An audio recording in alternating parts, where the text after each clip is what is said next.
वनवास के दौरान श्री राम, माता सीता और लक्ष्मण नदी के तट पर पहुंचते हैं। उन्हें नदी पार करनी होती है, लेकिन उनके पास कोई साधन नहीं है। तभी वहां केवट अपनी नाव लेकर आते हैं। हे केवट, हम तीनों को नदी पार करनी है। क्या तुम हमें अपनी नाव में बैठाकर नदी पार करवा सकते हो? प्रभु, मैं आपकी सेवा करने को तैयार हूं, लेकिन मेरी एक शंका है। मैंने सुना है कि आपके चरणों का स्पर्श पत्थर को भी जीवित कर देता है। यदि आपके चरण मेरी नाव को छू लेंगे तो मेरी नाव भी कुछ और बन जाएगी। मैं गरीब हूं प्रभु, यही नाव मेरी आजीविका का साधन है। हे केवट, तुम्हारी चिंता अनुचित है। ऐसा कुछ नहीं होगा।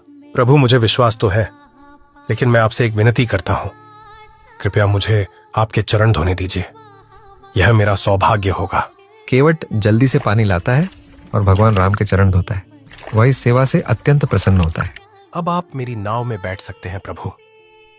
यहां मेरा जीवन धन्य हो गया कि मुझे आपके चरण धोने और आपको नदी पार कराने का अवसर मिला। श्री राम, माता सीता और लक्ष्मण नाव में बैठते हैं। केवट अपनी पूरी श्रद्धा से उन्हें नदी पार कराता है। नदी पार करने के बाद, हे केवट, तुम्हारा प्रेम और सेवा भाव अमूल्य है। बताओ, मैं तुम्हारे लिए क्या कर सकता हूं? प्रभु, मुझे कुछ नहीं चाहिए। बस इतना आशीर्वाद दीजिए कि जब आप अपने लोक लौटें तो मुझे भी अपने साथ ले जाएं। तथास्तु, तुम्हारी भक्ति अमर रहेगी। इसके बाद श्री राम अपने मार्ग पर आगे बढ़ते हैं और केवट खुशी खुशी उन्हें विदा करता है। यह प्रसंग हमें सिखाता है कि सच्ची भक्ति में कोई स्वार्थ नहीं होता।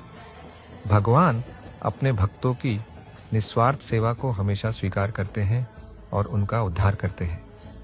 केवट की भक्ति और भगवान श्री राम की विनम्रता इस कथा को अद्वितीय बनाती है।